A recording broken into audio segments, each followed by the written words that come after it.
Assalamualaikum warahmatullahi wabarakatuh. Selamat datang kembali di podcast KJRI New York. Saya bersama ini dengan Pak Sam Bencheghib. Beliau adalah penggiat lingkungan. Beliau juga adalah co-founder dari Make a Change ya. And ini adalah podcast keempat untuk KJRI New York.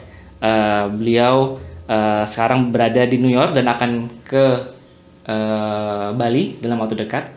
Dan sebelum beliau ke Bali, kita akan melakukan interview dulu dengan beliau. Hi Sam, how are you? Hey, thank you for having me. So I understand that you are a co-founder of Make a Change. Yes. And then can you tell a bit about yourself? Yeah, absolutely. Originally French. So I'm born in France, but I grew up in Indonesia. Yeah.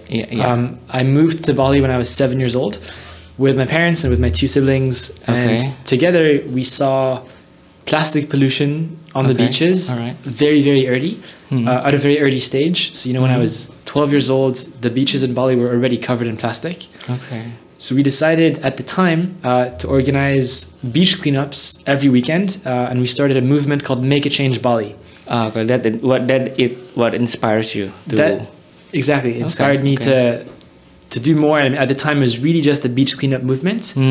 With my brother Gary, my sister Kelly, and myself. We invited all of our friends, and then we invited local schools, local governments, local businesses. And then we went around the world. We studied in the U.S. and living in New York.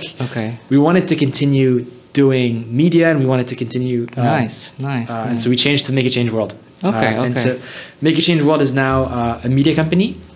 Where we focus on solutions and innovations to plastic. And we highlight the stories of those doing really good work in the environment around the world.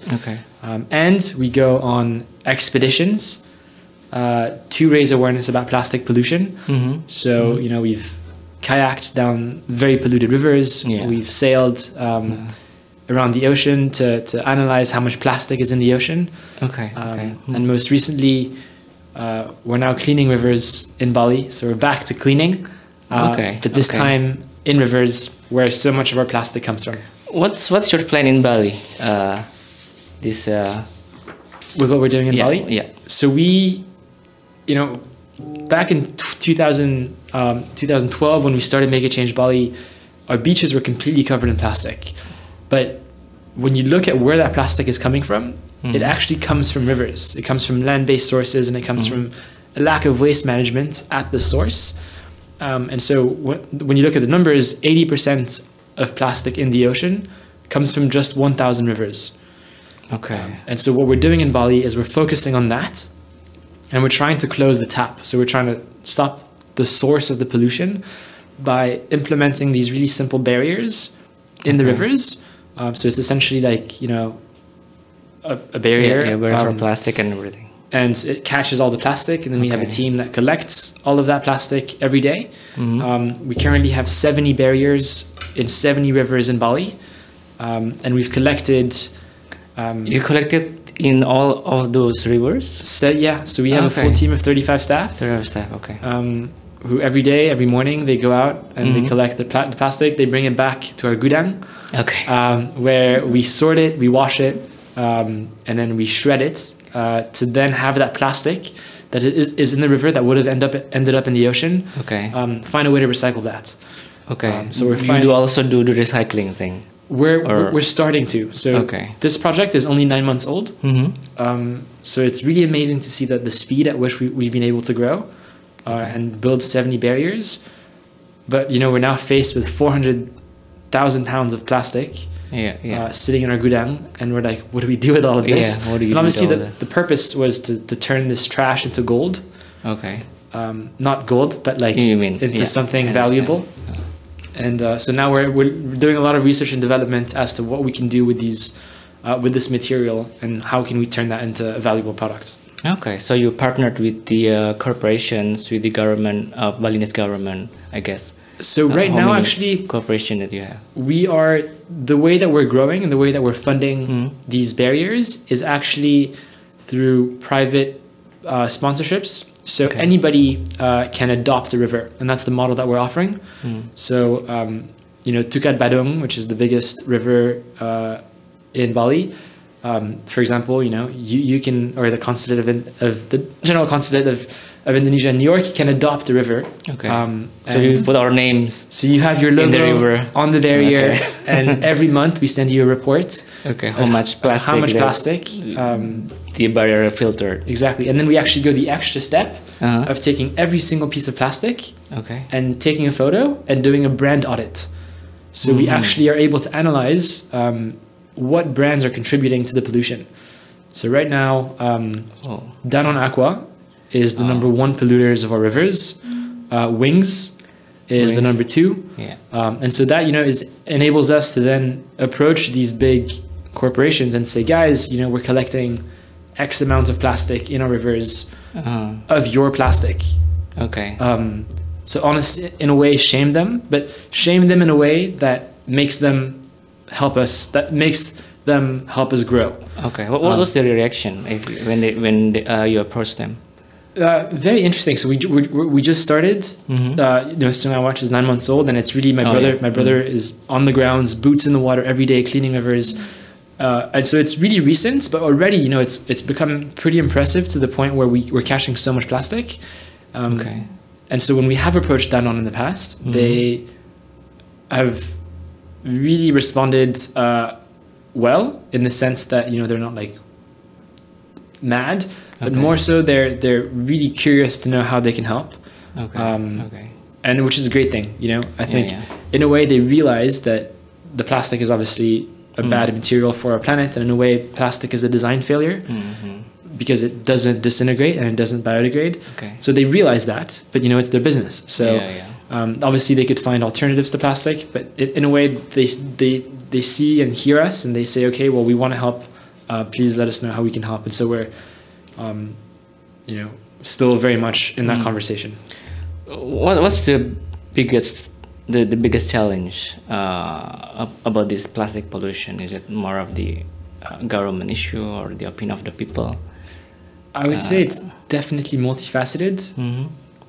With a country like Indonesia, Indonesia is the second biggest polluter to the oceans after China, and it's a variety of different things. I would say, obviously, one main problem is that there's a huge lack of waste management. So, when you go to these very rural villages, what do they do with the trash? Well, they either burn it or they throw it in the rivers.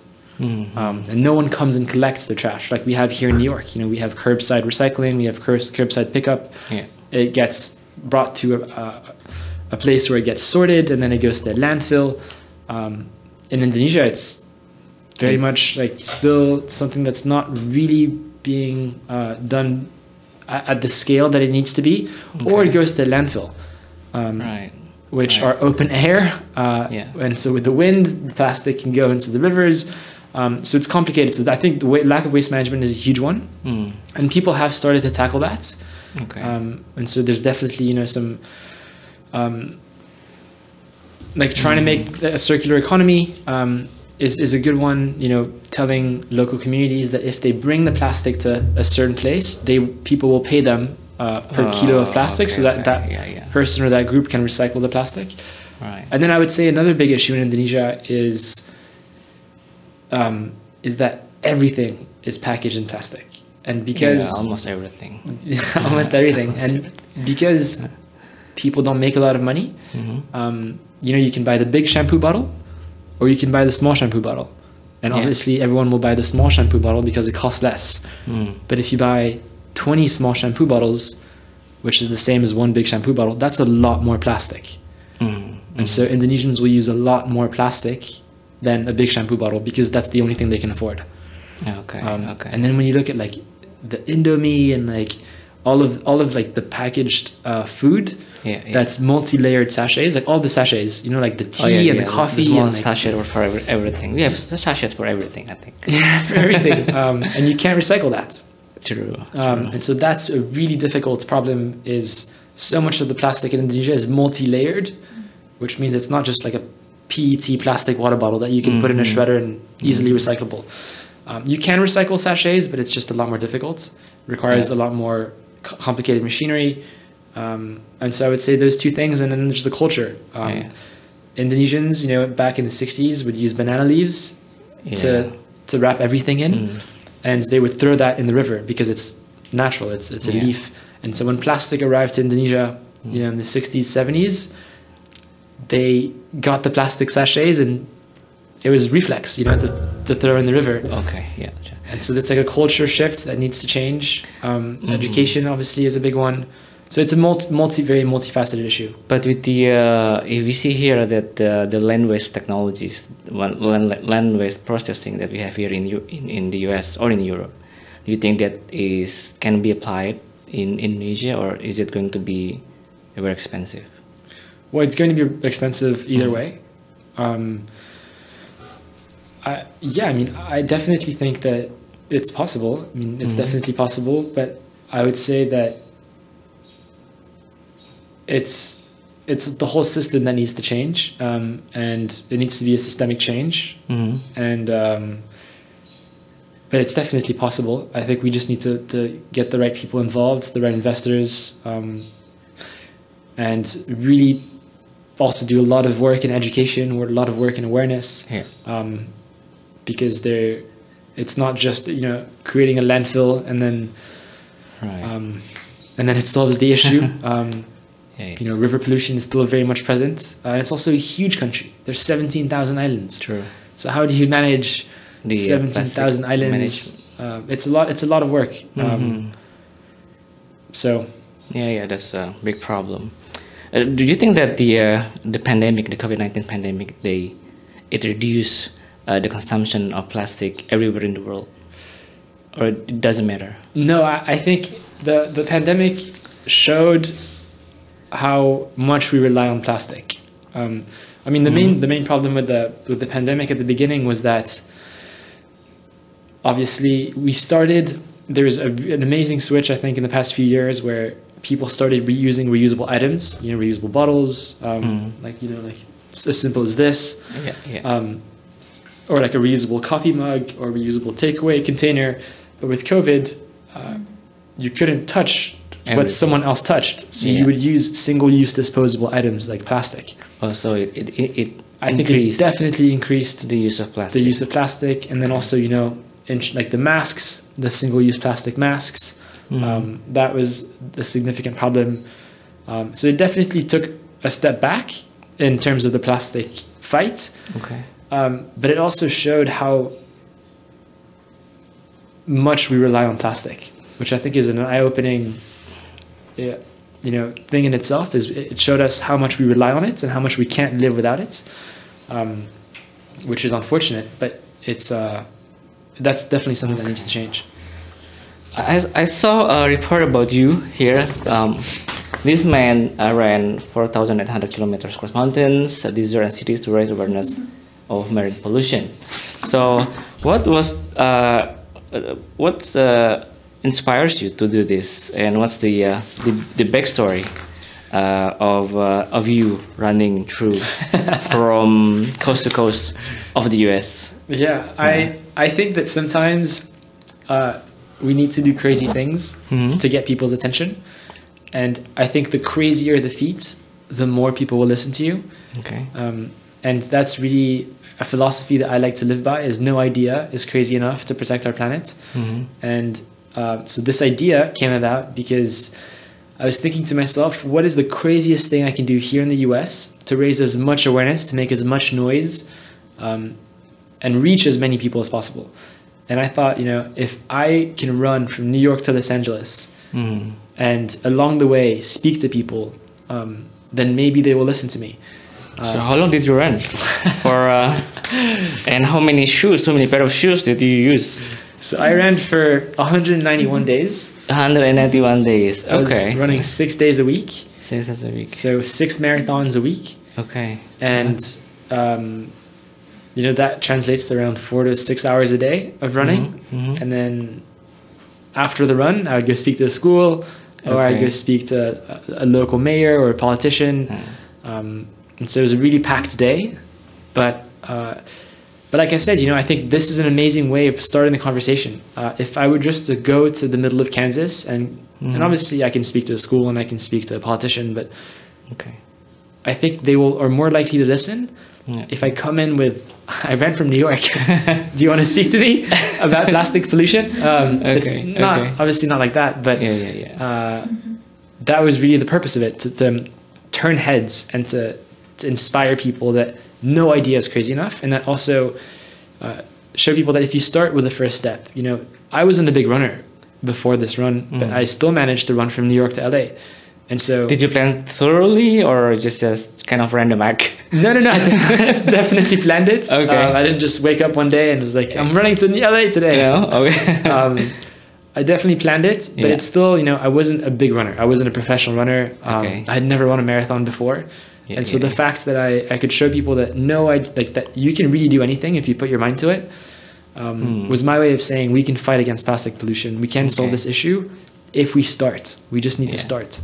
Yeah, you told me that you use 7 pair of shoes. Yes. Okay, and those are recyclable shoes. So I partnered up with Party for the Ocean. Exactly. This is his picture. Very nice. Yeah. And those are the shoes. These are the shoes. Yeah. Okay. This was in the middle of Colorado. Okay. So I had to cross those mountains. Right. And it was not very fun. Because it's cold? It was freezing. It was actually in November, so it was snowing a lot, and it's just like very, very steep. So so this is the middle of this is the middle of the country. So probably this is the 4th of 5 shoes. Fourth pair of shoes. Yeah. But I partnered with Party for the Oceans, who make shoes with Adidas.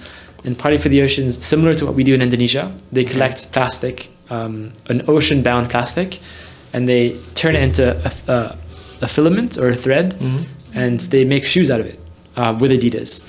So it's the Parley Adidas Ultra Boost, and it's technically made out of 11 upcycled plastic bottles. And that was another conversation starter. Like I'm running across the US with shoes made from 11 plastic bottles. Yeah. Thank you, Adidas. Shout out to Adidas. But okay, that's nice. So thank you very much for coming today and for having invited receive our invitation. Thank you for inviting me. So I hope that everything will be okay, and we wish you a good trip to Indonesia. Thank you. I'm leaving in 3 weeks. Okay. Terima kasih teman-teman. Baiklah, ini adalah wawancara kami dengan Pak Sam. Kita akan ketemu lagi di podcast selanjutnya. Terima kasih. Wassalamualaikum warahmatullahi wabarakatuh.